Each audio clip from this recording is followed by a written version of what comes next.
Welcome back. So, the verdict is in. You folks like the light. A lot of people said that it improved the color, made things look warmer. The light stays. I really do like this. This is an Art Deco light. And this was a collaboration project with Jocelyn from the Crazy Lamp Lady. And it was like 50% her, 50% me. I always loved it for that reason. So, fantastic lamp. We're going to keep it on. Now, meanwhile, we've got a bad cat running around here. He's cranky with me. You're going to love this. You're going to love why. Because I cleaned his cat box today.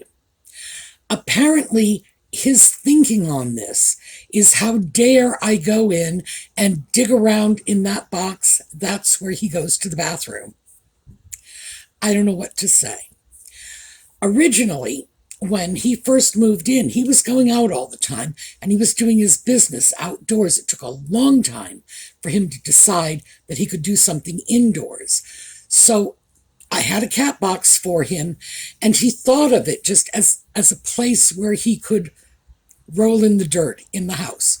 So I would check the box like once a week to see if it needed to be scooped, and it never did. And one day I'd pull out the box to check on it, and there he is, lying in the litter, rolling around. He's on his back, he's rolling around. It's like, yeah, I'm rolling in this.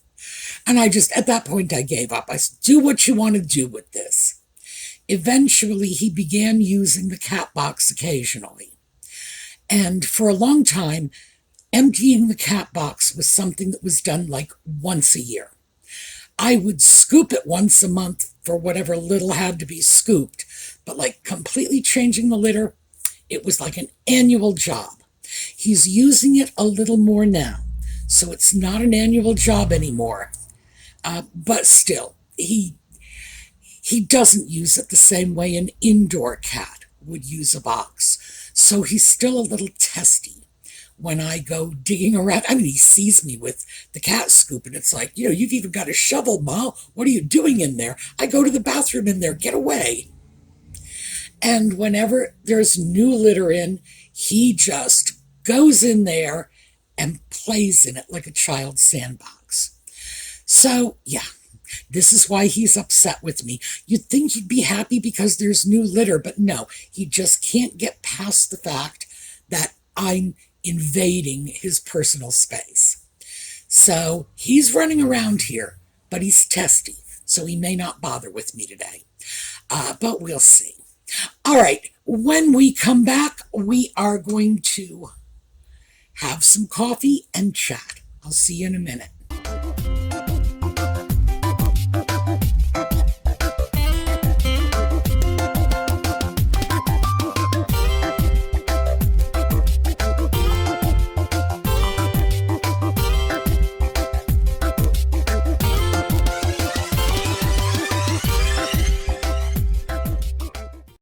So, this is my own coffee. Yes, I made the coffee all by myself. I know, you didn't think I did that. I do that. My coffee is not bad, but I would much rather have Starbucks coffee because it always tastes better when somebody else makes it. And this was a gift from one of our viewers, my little Audie cup. And yeah, we got a little black cat here, and honestly, it does look like Audie, so I do love this. People send me things from time to time. They're always appreciated, but I rarely keep them. And I always feel bad about that. People will say, can I send you something? I say, you got to understand that if you send it to me, I will probably use it as a giveaway piece, or I will, do something with it. Generally, I do not sell something that somebody gives to me, but it will become a giveaway piece, or it might become a donation, something like that. As I said, I would never dream of profiting from somebody's gift. That just, it seems disrespectful of their intent, but I just can't keep everything. I could keep that cup, though. And I did. Oh, and here, let me show you what else I've kept. I don't know if I've shown you this before. Notice the crowns. Okay, wait. We're not done yet. Crowns, and here we go. The corgis. This is my queen scarf, and I had it out today because of the coronation. I was watching this. Now, keep in mind, I'm filming this Saturday night, so it'll be ready for you Sunday morning. And I was watching it. It was long and boring. I'm sorry to say it. It was long and boring. But the part that wasn't boring was watching little Prince Louis. Oh, that child is so precious. And of course, he was bored, and he was yawning, and he was making faces and shifting from one foot to another. And I thought, oh, people are going to criticize the poor child. They're going to do it because people can be jerks. Meanwhile, I thought this was the most precious thing ever. I thought those little children, not just the little Cambridge/Waleses, I still think of them as the Cambridge children. I will probably think of them as the Cambridge children when they are off having children of their own. So the little Cambridge children and the little pages, all these little boys in those fancy little uniforms, and they were all so good. And yeah, their behavior wasn't perfect. They were not standing there rigid, like the palace guards. And we all know their rigidity is absolutely legendary. No, these are children. And yeah, they're going to fidget and they're going to yawn, but I thought they were beautifully behaved overall. And as I say, it's so annoying to me to know that people are going to complain about this. Because, for heaven's sake, what kind of person complains about the behavior of a small child stuck all dressed up in a suit, or in the case of little Princess Charlotte, in a fancy dress with a headband on? And if all you get as a result of this is a few yawns or a little fidgets, you need to count yourself lucky. And anybody who complains about it hasn't spent much time around children. So for me, that was absolutely the high spot. Louis. I want to last long enough to see what kind of an adult he becomes, because already he is just stealing my heart, that little one. So yes, I'm sure he's going to be such a fun adult. We'll have to see, I guess.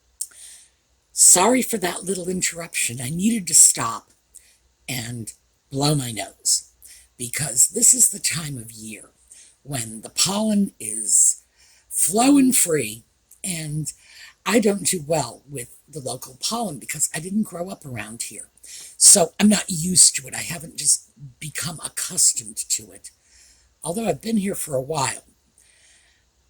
I don't know. I think probably when you're young, you have a better chance of becoming accustomed to the local irritants.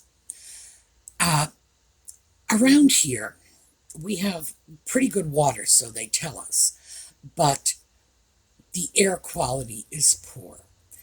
Pennsylvania is a state that's known to be friendly to business. So things like emissions regulations and car pollutants, warehouse pollutants, factory pollutants, I don't know if it's just that they are poorly regulated or if it's that they have the regulations and they're poorly enforced. But air quality around here is not great. So on one hand, I end up with pollen, and there's lots of it, because this is farmland, this is agricultural around here. So yeah, wide open spaces and meadows and overgrown areas and you name it. Plenty of pollen, combined with things like too many cars and trucks on the road. And my allergist likes to say the same thing that gets us our Amazon packages in 12 hours is the thing that makes it very difficult for us to breathe. So, yeah, I suppose he's right. I suppose it's all a trade-off. But certainly, I have not been having the best time of it this spring. Not the worst either, so this is not a complaint. It's just to kind of let you know what's going on around here. I don't know if this is something that's bothersome for most people or just me. The fact that my allergist talks about it leads me to believe that more than one of his patients is dealing with this, so it's not just, ooh, I am unique with my sniffles. I suspect more people are dealing with this, but not a complaint because, frankly, I like it around here. I am willing to put up with a little, I don't know, extra pollen, extra pollution. Oh, we should never be willing to put up with extra pollution. So let me backtrack on that one. But having said that, I've lived in cities all my life. So I guess pollution is kind of a way of life for me. But there are trade-offs. And at this point in time, I'm okay with where I am. But other than that, let's see what we want to talk about. I don't think I have ever shared with you the stuff that I watch on YouTube. I do content creation, but there are channels that I pretty routinely go to, especially on the weekends when I'm preparing my own videos. I find it very, very beneficial to just tune into other people's videos. Nothing to do with whatever I'm doing, but it's just a nice break. And it makes me feel like I am close to being working because it's tangential. After all, YouTube is YouTube. So I usually end up watching videos from a couple of my interest areas. And this weekend, the interest area of choice was sewing videos. There are, I guess, probably, 4 or 5 sewing channels that I follow. I can't really say religiously because I don't have the patience, honestly, to follow anything religiously on YouTube, with the exception of a couple of channels that do produce content in the same areas I do. So I keep an eye on those channels, but I consider that to be more work-related than just relaxation. So relaxation, sewing videos, and my favorites are The Closet Historian. That's a woman named Bianca Esposito, and she is a fashion designer.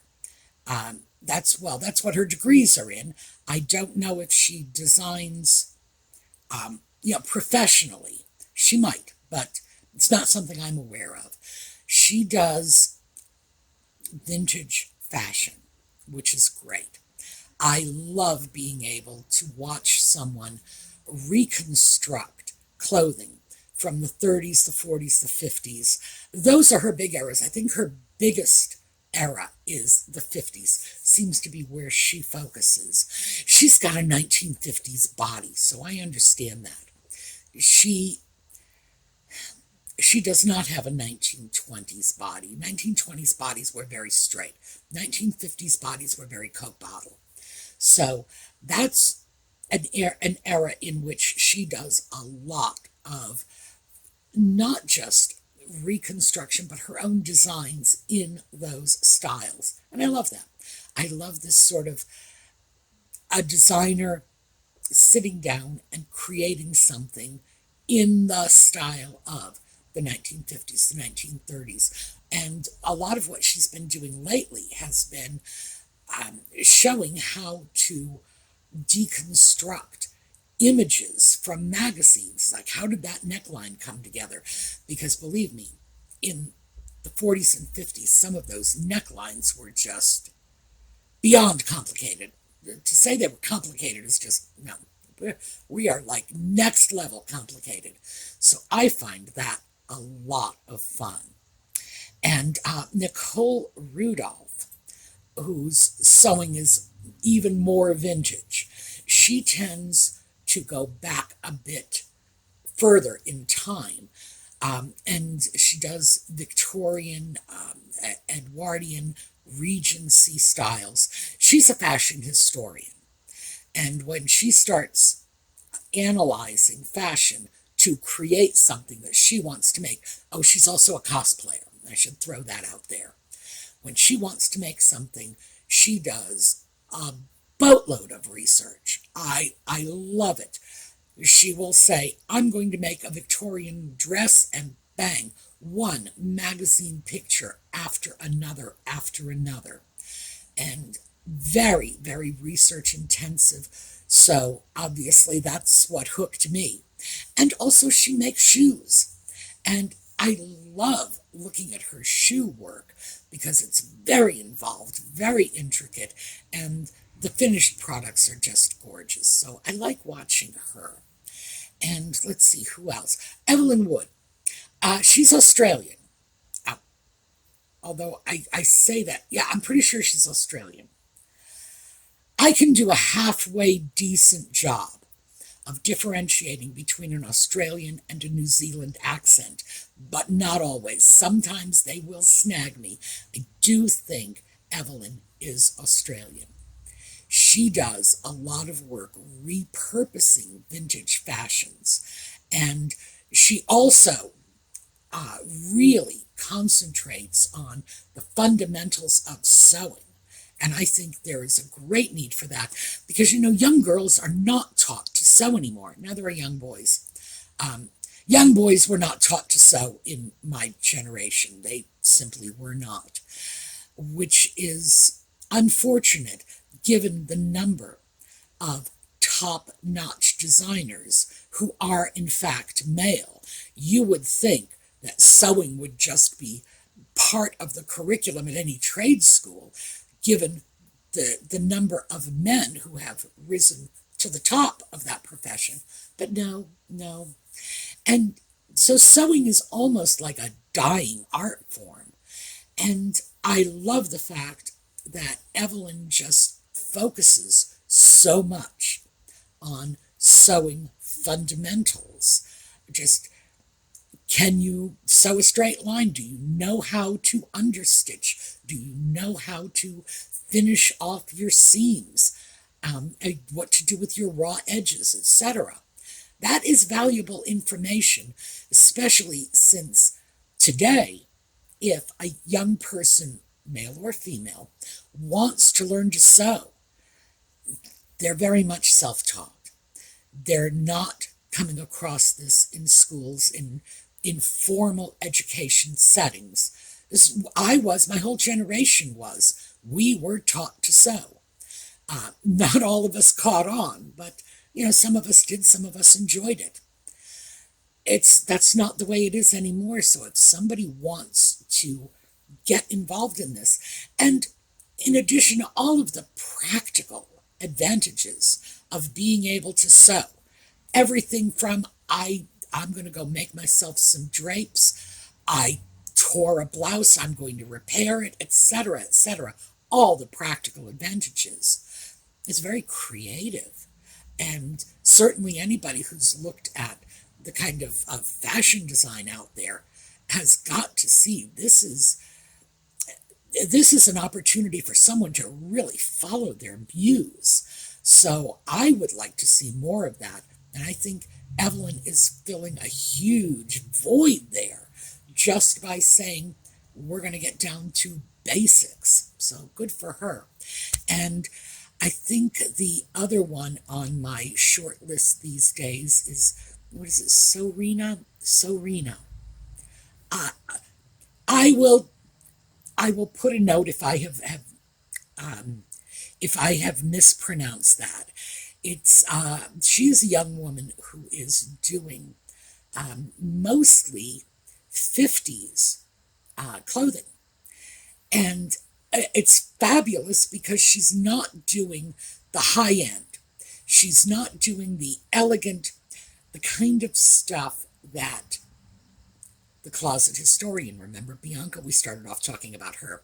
She will do the Joan Crawford dresses. But this one, Serena, is doing the average clothing that the average person would have been wearing, to church or the PTA meeting or the office or whatever. And I think that's great. So I've been watching her channel quite a lot lately. So that is how I occupy myself while I'm working on videos. It gives me a chance to get out of the headspace I'm in, especially if I run into a snag or things. I can get so frustrated when things do not work out well. I'm making a video and I just take a tangent that I shouldn't have taken, have to go back and just refilm because I brought it into, I just took it down a rabbit hole somewhere. And I'll have to redo it. Or if I end up forgetting a major point I wanted to make, and sometimes I just get too caught up in my own space. And being able to break out and start to look at something, especially videos people are making in a totally different arena. I'm not making videos in that field. So it's great to be able to look at that and use it as an escape. But in the meantime, I'm still on YouTube, which reminds me that, the clock's ticking. I'm supposed to be working. So, yeah, it's not working. It's taking breaks. But it's almost like taking a break, but not exactly leaving the office, so to speak. So that's one of the things that I've really had some fun with. But it's not everybody's cup of tea. This is one of those things that if you're not interested in sewing, if you're not interested in vintage fashion, or vintage shoes in the case of Nicole Rudolph, I would say it's probably not something that's going to grab you. But if you are, if you are, you're already watching these people because they've been around for a while and they're very interesting channels. So let me just throw that out there. That is what I have been doing, although there are other videos that I have been watching. Maybe some other time we'll get into that, assuming that's interesting to you, because I have just been sitting here, babbling my little brains out, and you decide. If that's something that's interesting to you, we can talk about it. Let me give you a couple of sort of heads up on some of the stuff. I have been watching a lot of the young fashionistas and what they're doing.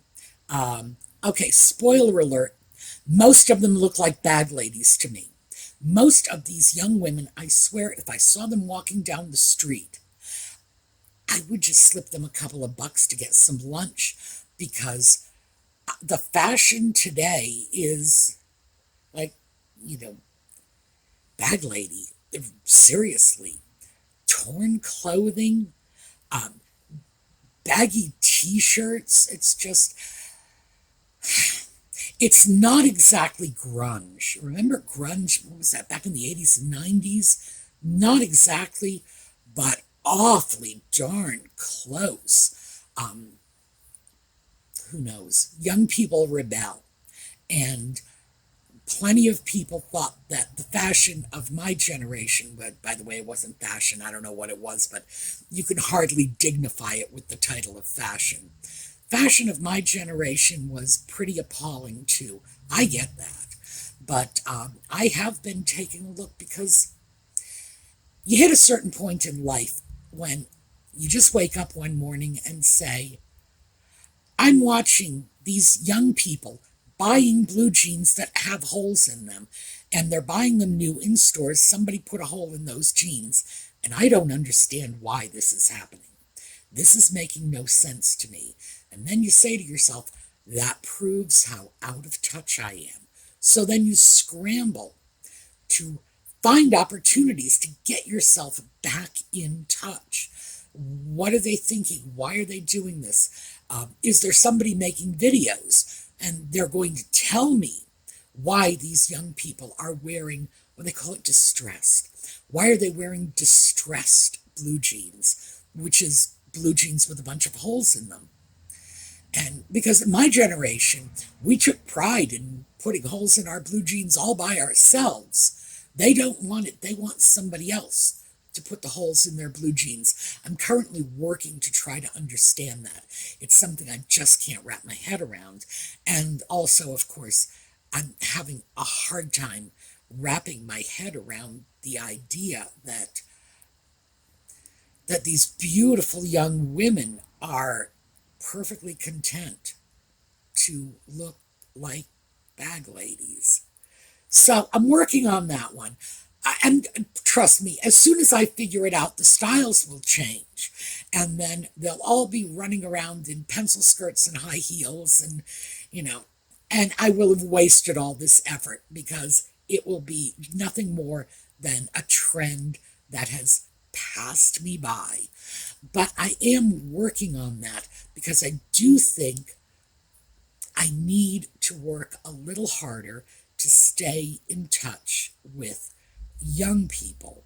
Just what's going on for them. Why are they doing what they are doing? What are they rebelling against? I mean, rebelling is great. Now, I can't exactly say my generation invented it, but we sure did bring it to a whole new level.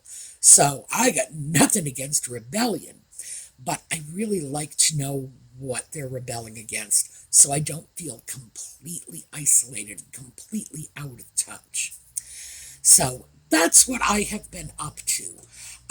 I probably exceeded my time already. We'll see. And of course, Audie, who is around here, but just refusing to pay any attention to me. He's ignoring me. Well, I already told you, I cleaned out his cat box, so I don't deserve his company. I thought he would come over and say hi, but no such luck. So we're going to have to wait for another time to see him. By then, he will have figured out that there's new litter in the box and he can roll in it, and then he'll be my friend again. But for the moment, no, I'm on his bad list. All right, so what have we covered today? We have covered a few of my favorite distraction videos. We've talked a little bit about the coronation. I can't say that I found it thrilling. That's unfortunate. I really did find it. I found it as boring as Little Prince George found it.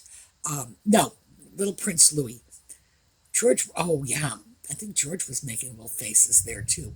But it was Louis. Louis was the one that was really yawning and stretching and so on. Yes, I found the coronation about as boring as the little tiny Cambridge boys found it.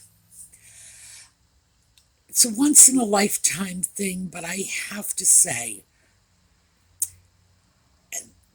no, it really was not something. A part of it, I'm sure, is I never wanted to see Charles coronated. I never wanted to see him take the throne. Absolutely not. If I had my way, his mother would still be alive and on the throne. I liked his mom. I did not want to see her go. It was distressing to me. She had been queen my entire life. I was not ready to walk away. And I'm still not. So maybe that's it. Maybe that's what's going on. I somehow resent the fact that she has passed, and I'm piling that resentment on Charles. But I did not want this. I would have been deliriously happy if Elizabeth remained queen for all of my lifetime, which, of course, is foolish because she was my mother's age. So why in the world would I think that, she would have been around forever? But I sure did think so.